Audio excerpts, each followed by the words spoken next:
Good morning. Today is 14th of April 2017 and we are going to discuss the articles of The Hindu. सबसे पहले नजर डालते हैं कौन कौन से आर्टिकल्स आज हम डिस्कस करने जा रहे हैं। पहला जो आर्टिकल है पेट्रोल एंड डीजल की डायनामिक प्राइसिंग से रिलेटेड है। सरकार ने एक नया रूल लाया और कहा कि देश के 5 शहरों का उन्होंने चुनाव किया और कहा कि वहां पे पेट्रोल और डीजल के जो प्राइसेस हैं वो डेली चेंज होंगे इंटरनेशनल मार्केट में जो प्राइसेस हैं उसके अकॉर्डिंग में। अगर इन 5 शहरों में ये रूल अच्छे से काम करता है तो सरकार इस रूल को पूरे देश में अप्लाई कर देगी और वहां भी पेट्रोल और डीजल के प्राइसेस डेली चेंज होंगे बजाय कि पहली और 16वीं तारीख को जो अभी फिलहाल का रूल है। नीचे का इसे हम डिस्कस करेंगे। नीचे का जो आर्टिकल है वैसे तो देखिए ईरान की अंदरूनी राजनीति से रिलेटेड ये आर्टिकल है, फिर भी कुछ पॉइंट्स इसमें से हम निकालेंगे और देखेंगे कि क्या चल रहा है वहां पे, आखिर चुनाव होने जा रहे हैं और क्या उनसे रिलेटेड मुद्दे हैं। थोड़ा सा बस देखेंगे, नोट्स बनाने की आवश्यकता नहीं है। बीच का जो आर्टिकल है अंबेडकर साहब का जन्म दिवस है तो उससे रिलेटेड अंबेडकर साहब के व्यू डिस्कस किए गए हैं, लेकिन डिस्कस किए गए हैं काउ स्लॉटर, काउ विजिलेंटिज्म और बीफ, इन सब के बारे में। तो देखिए ये सब चीज़ें जो हैं वो एग्जाम के लिए इंपॉर्टेंट नहीं है, तो इस आर्टिकल पे आप अपना समय वेस्ट मत कीजिएगा, मत पढ़िएगा इस आर्टिकल को, एग्जाम के लिए इंपॉर्टेंट नहीं है। नीचे का जो आर्टिकल है सीरिया के जो असद है वहां पे उन पर एलिगेशंस लगे कि उन्होंने केमिकल वेपन्स का यूज किया, तो यूएस ने अटैक किया सीरिया के ऊपर में। तो अब किस तरह के इंप्लीकेशंस हैं यूएस के उस अटैक से और क्या कुछ होने जा रहा है, क्या कुछ हो सकता है, वो सब चीजें डिस्कस की गई हैं इस आर्टिकल में। डिस्कस करेंगे हम ये आर्टिकल। यहां पे आज फ्राइडे है तो सेंसर बोर्ड पे सभी तरह के व्यू डिस्कस किए गए हैं, लेफ्ट, राइट और सेंटर। तो ये पूरा आर्टिकल हम डिस्कस करेंगे, इंपॉर्टेंट आर्टिकल ये है। नीचे का जो आर्टिकल है कुलभूषण जाधव के मुद्दे पर India international court of justice में जा सकता है, बकायदा एक एग्जांपल के साथ ये चीज समझाई गई है, तो ये भी हम डिस्कस करेंगे। यहां पे जो इशू है वो बांग्लादेश और इंडिया के बीच में जो तीस्ता रिवर को लेकर जो डिस्प्यूट है उसके बारे में है। ऑलरेडी 2 या 3 बार हमने ये इशू डिस्कस कर लिया है, तो अब ये आर्टिकल हम नहीं डिस्कस करेंगे। तो सबसे पहले देखिए पेट्रोल एंड डीजल के डायनामिक प्राइसिंग से रिलेटेड जो आर्टिकल है उसे हम डिस्कस करते हैं। देखिए थोड़ा बैकग्राउंड के साथ हम इशू को समझने की कोशिश करते हैं। 2010 से पहले जो पेट्रोल और डीजल के जो प्राइसेस थे वो सरकार के द्वारा डिसाइड किए जाते थे। सरकार पेट्रोल एंड डीजल के प्राइसेस एडमिनिस्टर करते थे। कोई भी रेट हो, इंटरनेशनल मार्केट में कुछ भी रेट हो, लेकिन घरेलू जो रेट होते थे वो सरकार के द्वारा डिसाइड किए जाते थे।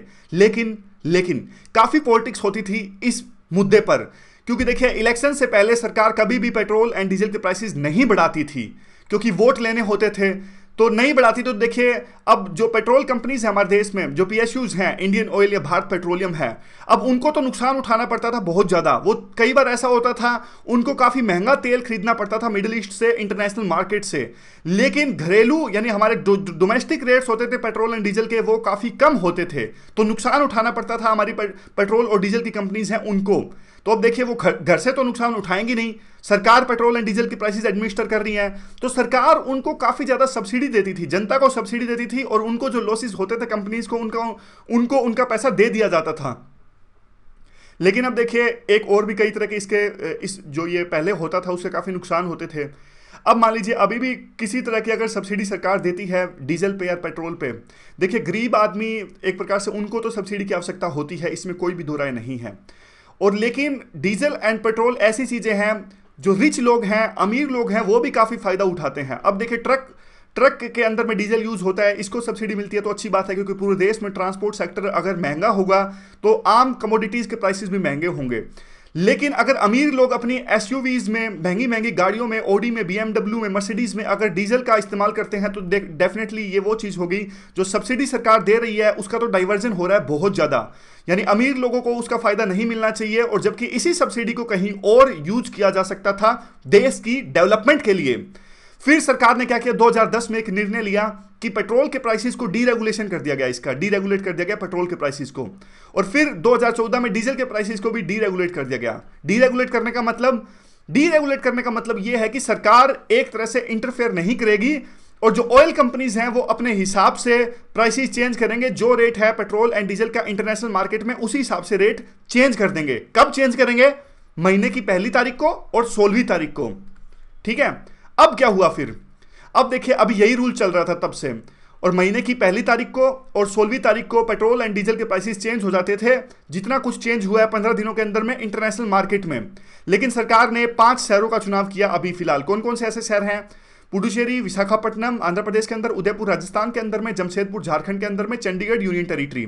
ये 5 शहरों का चुनाव सरकार ने किया और कहा इन 5 शहरों के अंदर में जो डीजल एंड पेट्रोल के प्राइसेस हैं, बजाय कि पहली और 16वीं तारीख के चेंज होने के डेली चेंज होंगे, यह देख के कि इंटरनेशनल मार्केट में पेट्रोल और डीजल के प्राइसेस कैसे हैं।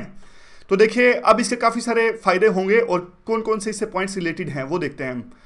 और अगर देखिए मान लीजिए ये रूल अच्छे से काम करता है इन 5 शहरों के अंदर में, तो फिर ये रूल सभी यानी हमारे पूरे देश में अप्लाई कर दिया जाएगा। तो कैसे ये अच्छी चीज़ है? देखिए ऑलरेडी जो हमारी इकोनॉमी यानी अर्थव्यवस्था है वो पूरे ग्लोब की जो फाइनेंशियल मार्केट्स हैं या फिर ग्लोबल कमोडिटी मार्केट्स हैं ऑलरेडी उनसे जुड़ी हुई है, इंटीग्रेटेड है। तो फिर फ्यूल प्राइसेस हैं वो अलग क्यों? जब ऑलरेडी कमोडिटी मार्केट और फाइनेंशियल मार्केट्स जो है वो ग्लोबल मार्केट से जुड़ी हुई हैं, तो फ्यूल प्राइसेस को अलग क्यों रखा जाए? और दूसरी बात यूँ है कि देखिए अब कई बार ऐसा होता है कि देखिए पहली और 16वीं तारीख को प्राइसेस चेंज होते हैं, तो 15 दिनों के अंदर में काफ़ी डिफरेंस हो जाता है। तो मान लीजिए अब जो फर्स्ट डेट है यानी पहली तारीख को मान लीजिए फ्यूल के प्राइसेस हैं, डीजल के प्राइसेस हैं 46 के आसपास, तो 15 दिनों के अंदर में कई बार ना रेट काफ़ी ज़्यादा बढ़ जाते हैं, 50 या 51 हो जाते हैं, तो 3-4 रुपये का डिफरेंस आ जाता है।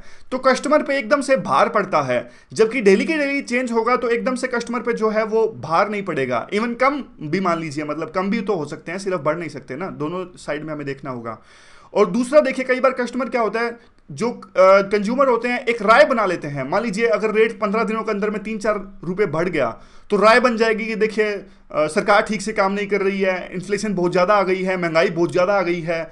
जबकि डेली के डेली चेंज होंगे तो जो कंज्यूमर्स हैं उनकी राय इस प्रकार से नहीं बनेगी। कंज्यूमर को लगेगा अरे यार ये तो डेली चेंज होता रहता है, कभी कम या कभी ज़्यादा होता रहता है, तो एकदम से जो एक्सपेक्टेशंस है महंगाई से वो ना तो बढ़ेंगी ना घटेंगी। और आगे जो पॉइंट है वो ये है कि देखिए सरकार का अभी भी डायरेक्टली और इनडायरेक्टली इंटरफेयर करती है प्राइसेस के अंदर में। अब आप असेंबली इलेक्शंस का एग्जांपल लीजिए, 5 विधानसभा के चुनाव संपन्न हुए और 2 महीने पहले तक पेट्रोल एंड डीजल के प्राइसेस में ज़्यादा बड़ा चेंज नहीं आया, इतना बड़ा चेंज नहीं आया कि 3 या 4 रुपये बढ़ गया हो, क्योंकि अगर ऐसा होता तो अपोजिशन पार्टीज को एक मुद्दा मिल जाता है। जबकि जैसे ही इलेक्शन संपन्न हुए जो प्राइसेस है एकदम से चेंज आया उनमें। तो ये आर्टिकल कहना चाहता है। वे फॉरवर्ड क्या है? वे फॉरवर्ड है कि देखिए एक बिल्कुल पारदर्शक यानी ट्रांसपेरेंटली कुछ ऐसा फॉर्मूला होना चाहिए जिससे जो डिस्टोर्शन अभी फिलहाल है डायनामिक प्राइसिंग से वो दूर हो सकें, इस तरह की बात आर्टिकल कहता है। और कहता है कि देखिए इसका एक और जो फायदा होगा वो ये होगा कि अभी जो 95% जो हमारे आउटलेट्स हैं जहाँ पे जो पेट्रोल पंप्स हैं वहाँ पे जो फ्यूल बिकता है वो PSUs के आउटलेट्स हैं, यानी प्राइवेट जो आउटलेट्स हैं वो काफ़ी कम है। प्राइवेट आउटलेट्स कैसे, जैसे कि जो रिलायंस ने अपना इस्टेब्लिश किया था। देखिए लेकिन रिलायंस के जो पेट्रोल पंप्स थे ना वो बंद हो गए। एक रीज़न पता क्या था? उनके पेट्रोल पंप्स बंद होने का, अभी तो दोबारा भी आ गए, लेकिन बीच में बंद होने का एक रीज़न ये था क्योंकि सरकार जो PSUs के जो पेट्रोल पंप्स थे ना उन पे तो सब्सिडी दे देती थी। उनके जो वो तो कम दामों में देखिए सब्सिडी मिलने के बाद में अपना पेट्रोल एंड डीजल बेच देते थे कंज्यूमर्स को। लेकिन अब देखिए रिलायंस वो है, वो तो अपने घर से पैसा थोड़े ना भरेगा, वो तो प्राइवेट कंपनी है, वो तो उसी हिसाब से पेट्रोल बेचेगा जिस हिसाब से इंटरनेशनल मार्केट में तेल बिक रहा है। तो यहाँ पे अब सोच के देखिए कौन कंज्यूमर जाके रिलायंस पे महंगा तेल खरीदेगा जबकि सस्ता तेल सरकार की सब्सिडी से मिल रहा है इंडियन ऑयल के पेट्रोल पंप पे या फिर भारत पेट्रोलियम के पेट्रोल पंप पे। तो रिलायंस के जो पेट्रोल पंप्स थे वहाँ पे कोई जाता नहीं था, वो बंद हो गए। बाद में सरकार ने यह रूल सब्सिडी देना बंद कर दिया क्योंकि डीरेगुलेशन हो गया था 2014 में। तो डीरेगुलेशन के बाद में अब डेली के डेली चेंज होंगे तो और ज़्यादा प्राइवेट कंपटीशन आएगा, तो अच्छा है। कंपटीशन, हेल्दी कंपटीशन हमेशा अच्छा होता है। और आगे देखिए लास्ट बात यही है कि इससे क्या होता है, जो लाइबिलिटीज़ हैं, यानी अब सरकार को क्या करना चाहिए। पिछले दिनों क्या हुआ था, देखिए इंटरनेशनल मार्केट में ना जो रेट हैं वो काफ़ी कम हो गए थे पेट्रोलियम एंड डीजल के, लेकिन सरकार ने उसे एकदम से कम नहीं किया क्योंकि सरकार को डर लगता था कि मान लीजिए इंटरनेशनल मार्केट में अभी कम हो गए बहुत ज़्यादा, तो अभी एकदम से कम कर दिए लेकिन बाद में कम हो। देखिए जनता क्या करती है, जनता जब कम रेट होते हैं तो उसको तो भूल जाती है, लेकिन कम होने के बाद में फिर से बढ़ते हैं तो जनता फिर वही राग अपने लगती है। मतलब जनता तो एक मामले में बिल्कुल सर्वोपरि है, सही कहती है वो कि आपने फिर से महंगाई बढ़ा दी। तो लेकिन देखिए बात यूँ है कि काफ़ी तरह के टैक्स लगते हैं। ये देखिए कौन कौन से टैक्स लगते हैं प्रीलिम में अगर इसका क्वेश्चन आ जाए तो। देखिए इंटरनेशनल मार्केट से जब क्रूड ऑयल खरीदा जाता है तो सबसे पहले तो देखिए कस्टम ड्यूटी भरनी पड़ती है उस पर।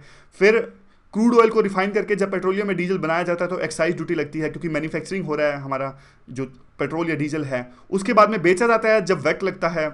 और इसके अलावा और भी काफ़ी तरह के रिटेलर का कमीशन हो गया, सेस हो गया, एजुकेशनल सेस लगता है और क्लीन एनर्जी सेस भी लगता है। काफ़ी तरह के टैक्स लगते हैं इस पर।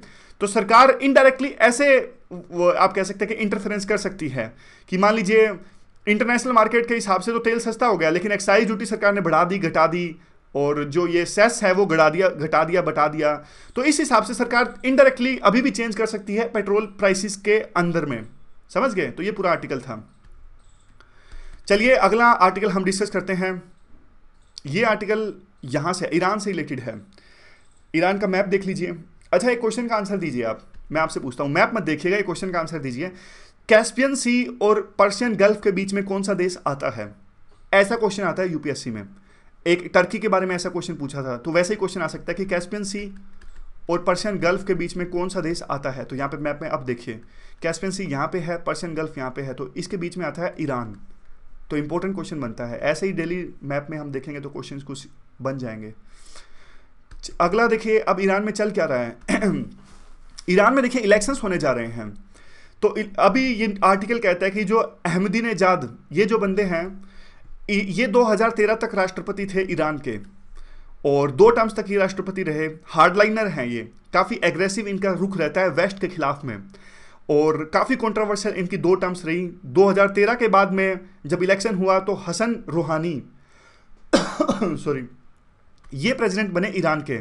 ये मॉडरेट थे, यानी इनका जो एक रुख था वेस्ट कंट्रीज के प्रति वो नरम था।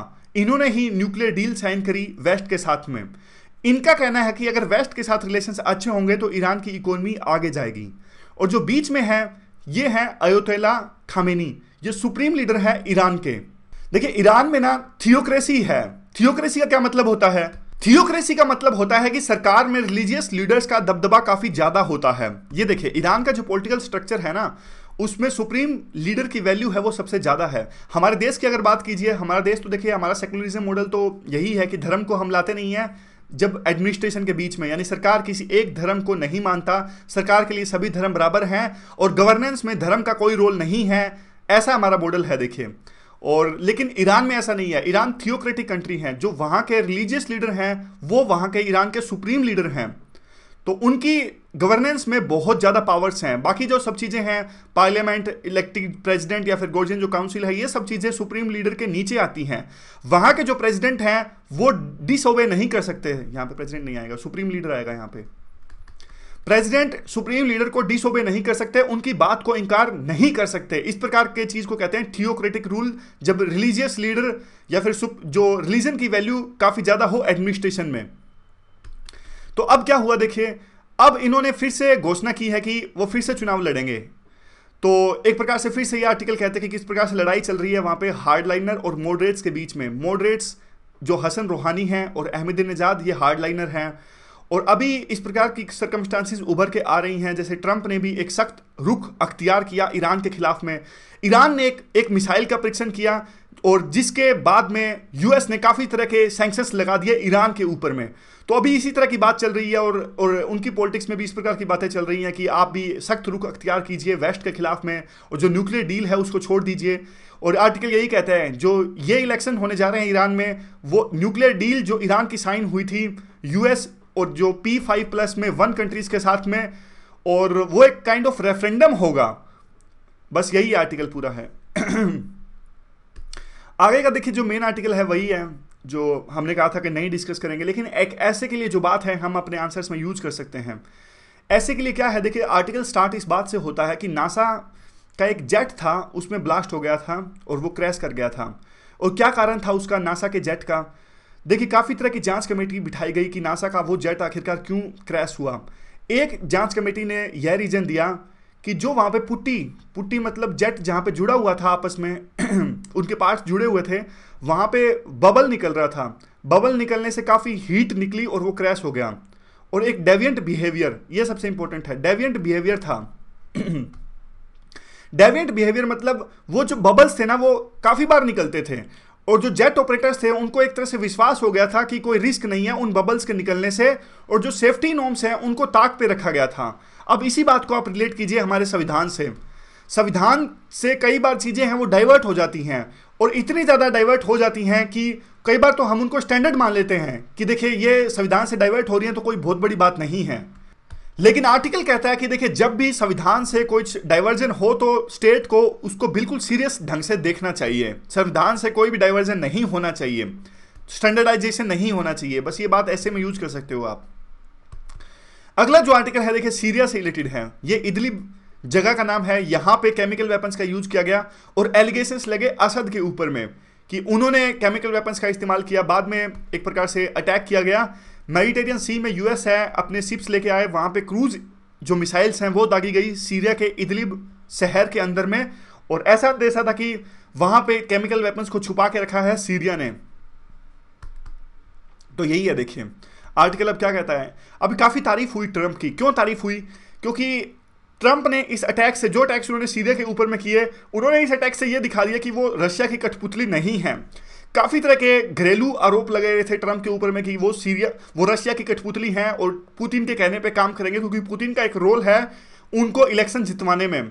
और ऐसा भी कहा गया कि प्रेसिडेंट ट्रंप ने एक प्रकार से वो ग्रूसम पिक्चर्स यानी कुरूप पिक्चर्स को देखा कि किस प्रकार से इफेक्ट हुआ वहाँ की जनता का केमिकल अटैक्स के बाद में, तो फिर उन्होंने उस पिक्चर्स को देख के एकदम से सीरिया पर अटैक करने का निर्णय लिया।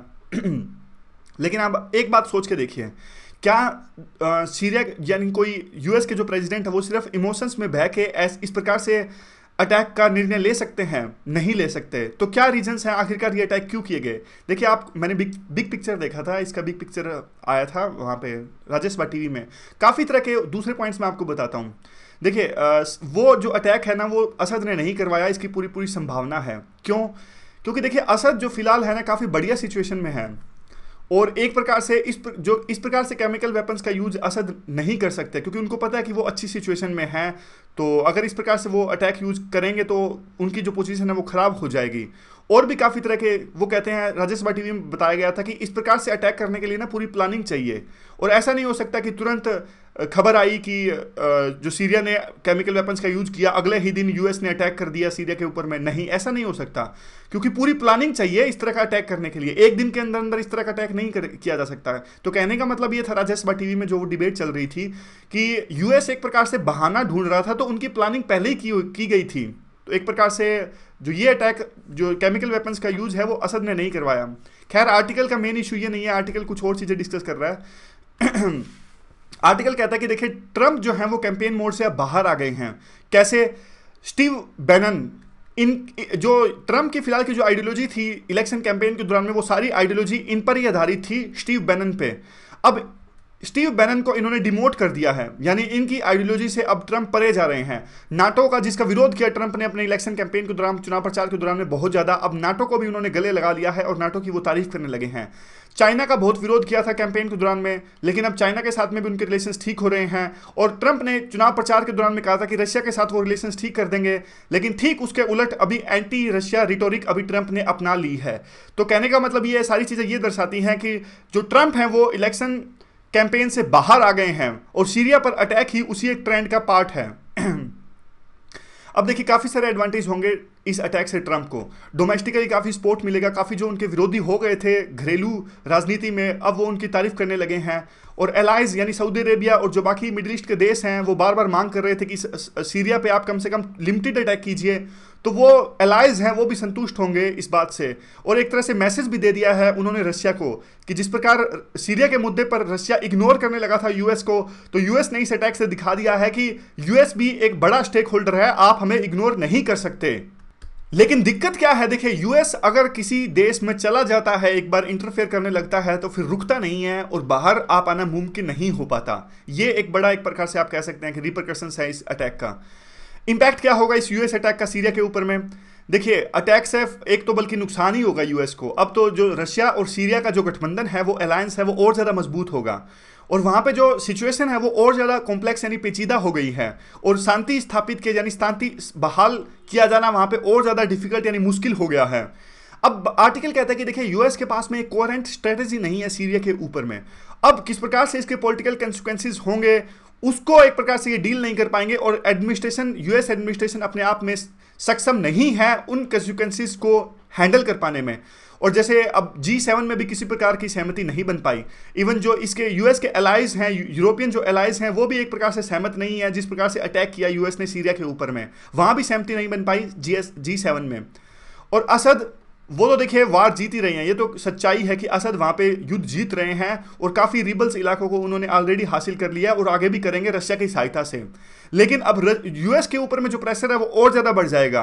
अभी जो उनकी डोमेस्टिक लॉबी है वो तो और ज्यादा मांग करने लगेगी ट्रंप से कि आप और अटैक कीजिए, और जो यूएस के एलाइज हैं मिडिल ईस्ट के अंदर में जैसे कि सऊदी अरेबिया, जॉर्डन, ये सब भी यूएस से मांग करने लगेंगे कि आप और ज्यादा अटैक कीजिए, पहले जो आपने अटैक किए थे उसका कोई असर नहीं हुआ। तो एक तरह से प्रेशर क्रिएट हो जाएगा और ज्यादा ट्रंप के ऊपर में। तो दो ऑप्शन उनके पास में रहेंगे, जब बहुत ज्यादा प्रेशर उनके पास में आएगा फ्यूचर में, तो दो ऑप्शन उनके पास में रहेंगे, या तो फिर से रशिया से बातचीत की जाए और एक ऐसी पोजीशन पे लाया जाए कि वहां पे सीरिया में शांति स्थापित की जा सके, लेकिन इससे तो वो यूएस जो है अपनी पोजीशन कॉम्प्रोमाइज कर रहे हैं। और दूसरा ऑप्शन ये हो सकता है कि वो और अटैक करें सीरिया के ऊपर में, अगर सीरिया फिर से अगर किसी इस प्रकार के केमिकल वेपन्स का यूज करते हैं तो, या फिर किसी दूसरी घटना को अंजाम देते हैं। अगर देखिए मान लीजिए फिर से अगर यूएस अटैक करता है तो उनका तो डायरेक्ट खतरा पैदा हो जाएगा रशिया के साथ वार होने का, क्योंकि अब जिस प्रकार से यूएस ने अटैक किया सीरिया के ऊपर में, तो रशिया ने भी अपने शिप्स वो थे वो भेज दिए मेडिटेरियन सी में, तो एक प्रकार से डायरेक्ट खतरा पैदा हो जाता है रशिया और यूएस के बीच में वार का। चलिए अब अगले आर्टिकल की तरफ चलते हैं। सेंसर बोर्ड पे ये आर्टिकल है, क्या सेंसर बोर्ड होना चाहिए या फिर नहीं होना चाहिए। तो 3 पर्सन इसमें पार्टिसिपेट कर रहे हैं। राकेश शर्मा ये खिलाफ में बोलते हैं सेंसर बोर्ड नहीं होना चाहिए। बिमल जुल्का ये ब्रॉडकास्टिंग सेक्रेटरी थे, ये कहना है कि सेंसर बोर्ड होना चाहिए, आवश्यकता है इसकी। ईरा भास्कर जो पहले मेंबर भी थी और जेएनयू की प्रोफेसर हैं, ये एक बैलेंस लाइन इस्टेब्लिश करती हैं यहाँ पे। सबसे पहले देखिए राइट व्यू और लेफ्ट व्यू डिस्कस करेंगे, उसके बाद में जो बैलेंस व्यू है वो डिस्कस करेंगे हम। लेफ्ट व्यू क्या कहता है, देखिए लेफ्ट व्यू कहता है कि Rangarajan versus P Jagjivan Ram case, ये सुप्रीम कोर्ट में केस आया था। सुप्रीम कोर्ट ने क्या कहा इस केस में अंदर में, सुप्रीम कोर्ट ने कहा कि देखिए फिल्मों का बहुत बड़ा इफेक्ट होता है, एटीट्यूड चेंज करते हैं जो मूवीज ये होती हैं, सभी बहुत तरह की सेंसेस इसमें यूज होती हैं, यानी जो स्पेक्टेटर्स होते हैं दर्शक इसमें सुनते भी हैं, देखते भी हैं और आर्ट भी देखते हैं, सब कुछ मतलब उनकी काफ़ी सेंसेस काम करती है, तो उनका एटीट्यूड काफ़ी ज़्यादा चेंज हो जाता है। कई बार फिल्मों को देख के वायलेंस भी अडोप्ट कर लेती है जनता। तो एक प्रकार से प्री सेंसरशिप है वो आवश्यक है फिल्मों के लिए, इस प्रकार की बात कही सुप्रीम कोर्ट ने रंगाराजन वर्सेस में पी जगजीवन राम केस में। तो याद, अगर ये जजमेंट याद रहती है तो अच्छा है, यूज कर सकते हैं आप अपने आंसर्स में। दूसरा देखिए अब बात आती है कि क्या शो करता है ये रंगाराजन जजमेंट है जो सुप्रीम कोर्ट द्वारा दिया गया। यह जजमेंट ये शो करता है कि जो एक प्रकार से इस्टेब्लिशमेंट है वो जनता पे विश्वास नहीं करती, वो जनता को एक प्रकार से मेच्योर नहीं मानती कि क्या उन्हें देखना चाहिए क्या उन्हें नहीं देखना चाहिए, इसीलिए सेंसरशिप को अलाउ किया सुप्रीम कोर्ट ने। फिर ये कहते हैं कि देखिए जो सीबीएफसी का जो एक्ट है, सेंसर बोर्ड जिस एक्ट में इस्टेब्लिश किया गया था वो 1952 का सिनेमा एक्ट था। वो जो एक्ट है वो तो ब्रिटिश ईरा पर आधारित है, और जबकि तब से अब तक काफ़ी चेंज आ गया है, ऑडियंस जो है वो काफ़ी मेच्योर अब हो गई है, काफ़ी सारे राइट्स दिए हैं स्टेट के द्वारा, जनता को राइट टू वोट दिया गया है, राइट टू मैरी दिया गया है, आर्टिकल नंबर 19 के अंडर में राइट टू लाइफ में काफ़ी सारी स्वतंत्रता दी गई है जनता को। तो फिर मूवीज़ देखने का अधिकार क्यों नहीं होना चाहिए कि जनता खुद से डिसाइड कर सके कि क्या उन्हें देखना है क्या उन्हें नहीं देखना है। फिर ये कहते हैं कि देखिए हाँ ये बात बिल्कुल सही है कि डाइवर्सिटी काफ़ी ज़्यादा है हमारे देश में, तो किस प्रकार से फिर एक प्रकार से आर्बिट्रेशन है उसको हैंडल किया जाए। ये कहते हैं देखिए उसके लिए एक फिल्म काउंसिल ऑफ इंडिया होनी चाहिए, और जिसमें सीबीएफसी की जो पावर है वो काफ़ी लिमिटेड होनी चाहिए। सीबीएफसी कोई चीज़ सेंसर ना कर सके, सिर्फ सर्टिफिकेशन दे सके। सर्टिफिकेशन किस प्रकार की, सर्टिफिकेशन इस प्रकार की, ये देखिए 4 प्रकार की सर्टिफिकेशन अभी हमारा सेंसर बोर्ड देता है। यू मीन्स यूनिवर्सल, जैसे बागबान जैसी मूवीज़ हैं अमिताभ बच्चन की, वैसी जो मूवीज़ आती हैं वो यूनिवर्सल होती है, सभी तरह की जनता उसे देख सकती है। यूनिवर्सल एडल्ट, इस तरह की जो कैटेगरी होती है इसमें जो बच्चे होते हैं 12 साल से नीचे के जो बच्चे हैं वो सिर्फ पेरेंट्स की गाइडेंस में इस तरह की मूवीज़ को देख सकते हैं। आजकल की ज़्यादातर जो मूवीज़ आती हैं वो यूए होती हैं। अडल्ट मूवीज़ जिसमें काफ़ी तरह की ऑप्शनिटी यानी अश्लीलता होती है, या फिर जो है वो डायलॉग्स हैं वो डबल मीनिंग, इस तरह के जो डायलॉग्स होते हैं, जैसे उड़ता पंजाब पे काफ़ी कंट्रोवर्सी क्रिएट हुई थी, गालियाँ गलोच, ये सब जो चीज़ें होती हैं वो अडल्ट जनता के लिए होती हैं, ये कैटेगरी। एस कैटेगरी की जो मूवीज़ होती हैं वो स्पेशल क्लास ऑफ पर्सनस के लिए होती है, जैसे इंजीनियर्स के लिए, डॉक्टर्स के लिए, साइंटिस्ट के लिए। पता नहीं ऐसी मूवी तो कभी देखी नहीं है, आती नहीं आजकल इंजीनियर के लिए कोई स्पेशल मूवी हो। तो ये 4 कैटेगरीज के अंदर में अभी सर्टिफिकेशन मिलता है। तो अभी ये राइट व्यू उल्टा हो गया, यहाँ पे लेफ्ट व्यू आएगा, यहाँ पे राइट व्यू आएगा, है ना, हाँ ऐसा ही है, यहाँ पे लेफ्ट व्यू आएगा। तो ये कहते हैं कि देखिए सर्टिफिकेशन जो है वो एक प्रकार से देना चाहिए। सेंसर बोर्ड का सिर्फ ये काम होना चाहिए, किसी भी तरह की वो सेंसरशिप ना करे, और जो भी सेंसरशिप हो वो फिल्म सर्टिफिकेशन ट्रिब्यूनल के द्वारा में हो, जहां पे जजेस भी होंगे, वकील भी होंगे, फिल्म मेकर्स भी होंगे, राइटर्स भी होंगे, आर्टिस्ट भी होंगे। फिर ये कहते हैं कि देखिए श्याम बेनेगल ने जो कमेटी, श्याम बेनेगल की अध्यक्षता में जो सरकार ने वो कमेटी इस्टेब्लिश की थी, वो उन्होंने एक प्रकार से प्रॉपर विचार नहीं किया गया आर्टिकल नंबर 19(2) पे। आर्टिकल नंबर 19(2) क्या है? देखिए आर्टिकल नंबर 19 तो है ना, वैसे है freedom of speech and expression पे, लेकिन हमारा आर्टिकल 19 कहता है कि जो freedom of speech and expression है वो एब्सोल्यूट नहीं है, एक्सेप्शंस हैं, कुछ एक्सेप्शंस हैं freedom of speech and expression पे। कौन से एक्सेप्शंस हैं यहाँ पे देख लीजिए। Security of the state, friendly relations with the foreign states, public order, decency और morality, contempt of court, defamation, incitement to offence sovereignty and integrity of India. ये 8 एक्सेप्शंस हैं। यानी इन मुद्दों पर जो है सेंसर बोर्ड है वो मूवीज को सेंसर कर सकता है। तो ये 8 रीजंस बता के सेंसर बोर्ड मूवीज को सेंसर कर सकता है। फिर ये कहते हैं देखिए श्याम बेनेगल की अध्यक्षता में जो कमेटी गठित की गई थी, उन्होंने ये 8 मुद्दों पर तो चर्चा करी नहीं जिनके बिना पर सेंसर बोर्ड मूवी सेंसर करता है। लास्ट में फिर वो सेम बात कहते हैं कि जनता ऑलरेडी मेच्योर होती है डेमोक्रेसी के अंदर में, तो सेंसरशिप का कोई स्पेस नहीं है। फिर आता है हमारा राइट व्यू यहाँ पे साइड में। ये कहते हैं वही सेम बात की आर्टिकल नंबर 19 में देखिए प्रेस और सिनेमा को freedom of speech and expression दिया गया है, लेकिन वो एब्सोल्यूट नहीं है, कई तरह की वहाँ पे सेंसरशिप हैं। फिर ये कहते हैं कि देखिए दोनों की दोनों चीज़ें, यानी डायरेक्ट बहुत ज़्यादा फ्रीडम या बहुत ज़्यादा सेंसरशिप, वो दोनों के दोनों नुकसानदायक हैं सोसाइटी के लिए और डेमोक्रेसी के लिए। तो एक बैलेंस होना चाहिए। क्यों? क्योंकि हमारी जो सोसाइटी है काफ़ी डाइवर्स है, काफ़ी कॉम्प्लेक्स हैं, और इसके लिए बैलेंस होना चाहिए। लेकिन बैलेंस डिसाइड कौन करेगा? बैलेंस वही डिसाइड करेगा जो आर्टिकल नंबर 19(2) है, 8 एक्सेप्शंस हैं, और उसको इंटरप्रेट कौन करेगा? इंटरप्रेट करेगा CBFC यानी सेंसर बोर्ड। यानी ये कहते हैं कि सेंसर बोर्ड की आवश्यकता है आज के टाइम में। समझ गए? वो कह रहे थे बंद कर दो, जरूरत नहीं है, राइट व्यू कह रहे हैं जरूरत है। फिर ये कहते हैं कि देखिए सेम बात की सिनेमा का काफ़ी ज़्यादा फर्क पड़ता है व्यूअर्स के ऊपर में। काफ़ी बार वायलेंस एडोप्ट कर लेते हैं जो व्यूअर्स होते हैं मूवीज़ देख के, तो इसीलिए मूवीज़ को सेंसर किए जाने की आवश्यकता है कई केसेस में। और उन 8 केसेस में freedom of speech and expression 19(2) में जो 8 केसेस लिखे गए हैं उसकी बिना पर। फिर ये कहते हैं कि देखिए जो सोशल मीडिया या फिर दूसरे मोड्स हैं उनको मूवीज़ को कंपेयर नहीं किया जा सकता, मूवीज़ का काफ़ी ज़्यादा इफेक्ट होता है। फिर ये कहते हैं सर्टिफिकेशन जो है वो डायनामिक प्रोसेस है, यानी सोसाइटी जब इवोल्व हो रही है इसलिए सर्टिफिकेशन भी इवोल्व होनी चाहिए। उसी के लिए सरकार ने श्याम बेनेगल की कमेटी गठित की थी और जिसकी रिकमेंडेशंस को सरकार अभी कंसिडर कर रहा है। इसलिए आखिर में कहते हैं कि हमें सेंसर बोर्ड की आवश्यकता है। अब हम डिस्कस करते हैं जो बैलेंस व्यू है। बैलेंस व्यू दिया गया है ईरा भास्कर के द्वारा में। ये कहते हैं कि देखिए 1983 में central board of film sensor का नाम चेंज कर दिया गया और नया नाम हुआ central board of film certification. यानी जो सेंसर वर्ड था 1983 में उसे हटा दिया गया और उसकी जगह सर्टिफिकेशन वर्ड आया। यानी अभी सेंसर बोर्ड का काम सिर्फ सर्टिफिकेशन होना चाहिए, और 4 कैटेगरीज के ऊपर में ये 4 कैटेगरीज हैं। और ये कहते हैं कि देखिए जब तक फिल्म जो सेंसर बोर्ड है फिल्म सर्टिफाई कर रहा है तो ये होना चाहिए, यानी लेकिन इसका जो अप्रोच है वो लिमिटेड होनी चाहिए। और फिर आखिर में ये भी कहती हैं कि देखिए ये बात भी बिल्कुल सही है कि जो हेट स्पीच है वो काफ़ी बार मूवीज़ में होती हैं और देश की स्टेबिलिटी के लिए हेट स्पीच को हटाना काफ़ी ज़रूरी है, क्योंकि ये डिफरेंट कम्युनिटीज़ के बीच में एक प्रकार से लड़ाई करवा देती है। लेकिन ये कहती है कि देखिए हेट स्पीच को हटाने के ऊपर ही पॉलिटिक्स होती है सेंसर बोर्ड के अंदर में, और कई बार जो सेंसर बोर्ड के जो चेयरमैन होते हैं वो सरकार के ऑर्डर पे काम करते हैं, तो इसीलिए ये काफ़ी बार पॉलिटिक्स होती है। फिर ये कहते हैं कि देखिए काफ़ी बार डायलॉग्स को सेंसर किया जाता है मूवीज़ के अंदर में, लेकिन जो सेंसर बोर्ड है वो पूरे कंटेक्स्ट को नहीं देखता जिसमें वो डायलॉग है। यानी अगर कोई गाली गलौच है तो पूरा कंटेक्स्ट भी देखा जाना चाहिए। एग्जाम्पल देते हैं, टेक बैंडिट क्वीन का ये एग्जाम्पल देते हैं। फूलन देवी के ऊपर में आधारित है ये बैंडिट क्वीन मूवी, और काफ़ी रेप वगैरह इनका हुआ था, काफ़ी अत्याचार इन पे हुआ था। फिर बाद में डाकू ये बन गई थी फूलन देवी और काफ़ी वायलेंस किया गया था इनके द्वारा में। तो फिर ये कहते हैं कि देखिए जब तक एक प्रकार से जैसा फूलन देवी के ऊपर में वायलेंस हुआ वो आप नहीं दिखाओगे तो फिर आप कैसे दिखा पाओगे कि बाद में कैसे उन्होंने वायलेंस किया डाकू बनकर। तो एक प्रकार से पूरा कंटेक्स्ट देखना चाहिए सेंसर बोर्ड को। और डायलॉग है, अगर डायलॉग को हटा देते हैं फिल्म के किसी सीन में तो एक प्रकार से पूरा सीन और पूरा कंटेक्स्ट मीनिंगलेस हो जाता है, इस प्रकार की बात कर रहे हैं। तो इनका मतलब है कि एक बैलेंस्ड अप्रोच होनी चाहिए। चलिए अब अगला जो आर्टिकल है वो इंटरनेशनल कोर्ट ऑफ जस्टिस से रिलेटेड है, उसे हम डिस्कस कर लेते हैं।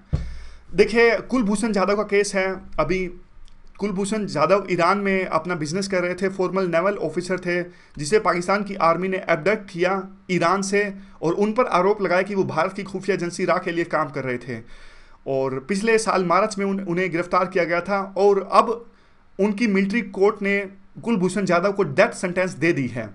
वहाँ की मिलिट्री कोर्ट ने कहा कि 3.5 महीने लगे ट्रायल में, और काफ़ी बार इंडिया ने कॉन्सुलर एक्सेस की मांग करी, लेकिन कॉन्सुलर एक्सेस नहीं दी गई इंडिया को।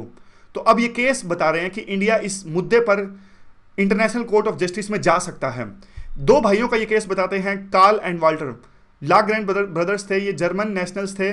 1982 में इन पर आरोप लगा कि यूएस में एरिजोना के अंदर में इन्होंने एक बैंक रॉबरी को अटेम्प्ट किया। उस बैंक रॉबरी में मैनेजर की मौत हो गई। तो फिर क्या हुआ, तो मैनेजर की मौत हो गई, तो 1984 में एक प्रकार से उनका जो मर्डर था वो सिद्ध हो गया और death sentence milli in German brothers को। उसके बाद में देखिए क्या हुआ तो ये वियना कन्वेंशन ये कहती है कि जबकि ये जर्मन नेशनल्स थे यूएस के अंदर में, तो जर्मनी एक यूएस अथॉरिटी की एक जिम्मेदारी थी, जर्मन नेशनल्स थे, इसलिए उनको जर्मनी की एम्बेसी को सूचित करना चाहिए था, जर्मनी को सूचित करना चाहिए था इस बारे में, लेकिन उन्होंने नहीं किया और डेथ सेंटेंस उनको दे दी गई। और जब उनको पता लगा, जब जर्मनी को पता लगा 1992 के आसपास में, तब तक तो देखिए एक भाई को डेथ सेंटेंस दी भी जा चुकी थी। और फिर जर्मनी बहुत जल्दी से इंटरनेशनल कोर्ट ऑफ जस्टिस में गया, जो कि हेग में स्थित है, और जर्मनी ने कहा कि यूएस ने वियना कन्वेंशन की आर्टिकल नंबर 36 का उल्लंघन किया है, जिसमें जब भी कोई दूसरे देश के नेशनल्स को आप ट्राई करते हो, यानी उन पर मुकदमा चलता है, तो आपको उस देश को सूचित करना आवश्यक होता है, लेकिन यूएस ने जर्मनी को सूचित नहीं किया। तो तब क्या हुआ, तब इंटरनेशनल कोर्ट ऑफ जस्टिस ने आदेश दिया कि एक बार आप जो दूसरे भाई हैं वो रह गए हैं, उनको एक प्रकार से डेथ सेंटेंस अभी मत दीजिए। लेकिन एक हफ्ते बाद में, इंटरनेशनल कोर्ट ऑफ जस्टिस के एक हफ्ते के बाद में, यूएस ने दूसरे भाई वाल्टर को भी एक प्रकार से डेथ सेंटेंस यानी उनको एग्जीक्यूट कर दिया गया। तो लेकिन बाद में यूएस ने कमिटमेंट दी कि हम फ्यूचर में ऐसा नहीं करेंगे। तो अब क्या पॉइंट है, देखिए यहाँ पे इंडिया और पाकिस्तान दोनों ने भी एक्सेप्ट कर रखा है वियना कन्वेंशन 1963 को। तो दोनों जो हैं वो देखिए, अभी इंडिया जो है एक प्रकार से कॉन्सुलर एक्सेस की मांग जो इन्होंने की थी, लेकिन पाकिस्तान ने इसको रिजेक्ट कर दिया है। तो इंडिया भी इस मुद्दे पर इंटरनेशनल कोर्ट ऑफ जस्टिस में जा सकता है। अगर किसी प्रकार का इमीडिएट इंजंक्शन वो देते हैं तो डेथ सेंटेंस को रोका जा सकता है कुलभूषण जाधव की। और इसी बीच इंडिया एक प्रकार से रिव्यू और रिकंसिडरेशन भी मांग सकता है कन्विक्शन का, जो कन्विक्शन हुआ है कुलभूषण जाधव का। और फिर ये कहते हैं कि देखिए, जिस प्रकार से यूएस ने कमिटमेंट की थी कि वो फ्यूचर में इस प्रकार की घटना नहीं करेंगे और इस प्रकार से जो वायलेट नहीं करेंगे, उस प्रकार से पाकिस्तान भी इस प्रकार से कमिटमेंट कर सकता है। लेकिन अभी तो हमारे हाथ में काफ़ी कुछ है, अभी तो एग्जीक्यूशन नहीं हुआ है कुलभूषण जाधव का, और उनको एक प्रकार से उनके एग्जीक्यूशन को बचाया जा सकता है, अवॉइड किया जा सकता है अगर हम इंटरनेशनल कोर्ट ऑफ जस्टिस में जाते हैं तो ये पूरा आर्टिकल था। तो आज के डिस्कशन में बस इतना ही। Thank you very much for discussion.